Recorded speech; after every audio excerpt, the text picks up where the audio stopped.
Good morning. It is Friday, August 30th, 2019, and it's time for the August update for my HOn3 Rio Grande Southern layout. So I started construction of the benchwork for this layout about 15 months ago over Memorial Day weekend in 2018. And of course now it's Labor Day weekend 2019. So basically 2 summers and the year in between is how long I've been working on actually assembling the layout. Prior to that, I did some car and structure projects, but generally speaking, layout construction is now about to enter its 16th month. Now, one other thing, obviously having retired from the Air Force last fall, I had lots of time to work down here. I took a few months off from the workforce. I am working again, and my work is about to start ramping up again to where I am not going to be able to spend a lot of time on construction of the layout. So I have a few more final pushes to make before I'd consider this thing done, but I do have some updates for you from last month. Starting, of course, at Ridgeway, the roundhouse area here still remains unfinished, but the roundhouse project is bubbling pretty close to the top of the to-do list now. I've got a lot of other projects that I needed to do first out of the way now, and so now construction of the roundhouse can start anytime now. Looking through the yard, not a lot different here. Some car projects, some weathering. I've been planting more of those sagebrush plants that I mentioned from the last update from the Army painter. These are the Deadland tufts, but they look just like sagebrush. So I've been acquiring more and planting more because you can really never have enough in the low elevations of Colorado. Coming through Placerville, nothing new here. Just wanted to point out again, this flat area, I'm saving this for the ore bin for the Primos Chemical Company. I'll get around to that. I have the Timberline kit for it, but I don't really consider that to be integral to the completion of the layout. So that's a long-term project that I'm going to take my time with, but for now, the scene looks complete without it. And then this space here I'm saving for a water tank because, as I mentioned in a couple videos ago, I don't have any water tanks out along the line. I have them at Rico and Ridgeway, but I need a midpoint tank, and really this is the only spot that kind of lends itself to it. All right, so coming around Windy Point, we come to Bridge 45A. Right now I've got a passenger train parked on 45A. I did want to mention this engine real quick before I get to the Ophir update. This is the undecorated Blackstone 280 that I had purchased some time ago. I had painted it up as Rio Grande Southern C16 number 17, but I'll be honest, I was never really satisfied with how it looked in that role. And the actual model is configured after Denver and Rio Grande Western number 347. So I reached into my decal bin and I repainted it and redecaled it. Also, a note on the boiler. So the original model had a green boiler, and I'm not really a fan of green boilers, and I know there's always some debate about which engines got green boilers and how you can tell in black and white. But something else that you typically saw in the earlier years of steam was something called a planished iron boiler. And it's a different kind of color. And what I use to simulate that is Neolube. And this is a graphite powder suspended in alcohol. Neolube is often used for painting and lubricating the running gear, but I found it works really well on a planished iron boiler. And the other bit is, even though it's graphite and alcohol, there is a binder in it. So once it's applied, it doesn't just rub off on your fingers, so it actually sticks like paint. Okay, this is the biggest update for this month. For the last several videos, this corner back here at Ophir has been the last remaining chunk of unfinished scenery where you could still see the pink extruded construction foam that I use for scenic base. And one of the things that was holding me back was finishing these structures. The other thing was I wanted to, deliberately plan out how everything was going to fit because, you see these structures are all on varying heights for their foundations. One sort of hanging off the edge here. I had to get Colorado Highway 145 to go through the scene at the right angle and also match the walkout deck from the second floor of the quality store exactly right. So there was some deliberate planning that had to go into doing this corner, but I had some time this week, so I was able to kind of press ahead and finish it. Also came up with a backdrop that kind of sort of works. These are the actual mountains here that were behind the scene at Ophir. This little mountain here, though, is not. It's from someplace else in Colorado, but it sort of fits the bill. So the other bits, I had to add the walkway, and I'm sorry, the walkway was already there, but I had to add the handrails to Bridge 45B.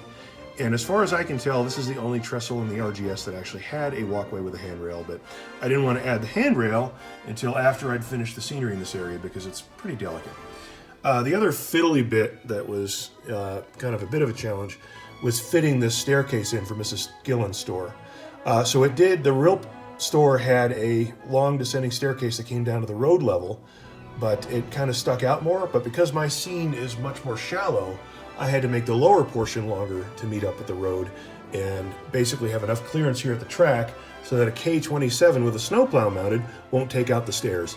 And that's easier said than done. But I had some Grant Line stair kits around left over from some other projects, and I bashed those together, and I'm going to save the staircase from the Banta kit, the original one that came with the Banta kit, for a different project.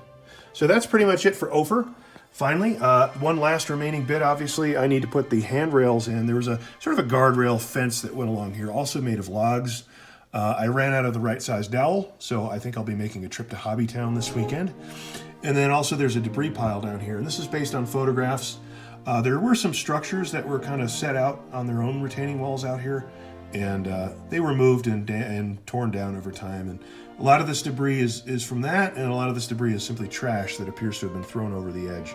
Again, we're modeling the 1930s and 40s when people didn't really think much about throwing their trash toward the river, which would be the Howard Fork of the San Miguel River. Okay, of course, beyond Ophir, I'm omitting the area around Trout Lake. Wish I had room for it, but anyway, coming into Lizard Head. So there is one more structure I need to finish, and I have the kit. I believe it's by Building and Structure Company. It's a laser kit, a very nicely designed kit for the handcar shed that would go right here. And there's no evidence that I can see in photographs that the railroad ever actually painted that structure. So right now, the parts are drying on my workbench, having been stained with some weathered wood stain. Hopefully I'll have that kit assembled and on the layout this weekend. Moving along anyway to Gallagher. Of course, the right of way, I think I planted a few more trees, but other than that. Right back here though, I'd like to add another mountain backdrop. So something that has more of the sort of the quintessential Colorado Rockies. And I have a nice photograph from Lark Products of the Uncompahgre Range outside of Ridgway.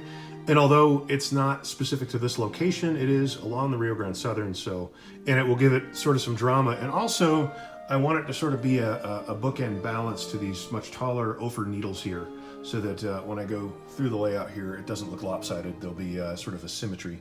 I'm kind of compulsive about that. Anyway, coming into Rico. So this structure here, again, this is a Main Street Heritage Models structure from Silver Plume, Colorado, and I used it here in Rico, and I didn't really know what business this was. It just looked like it belonged.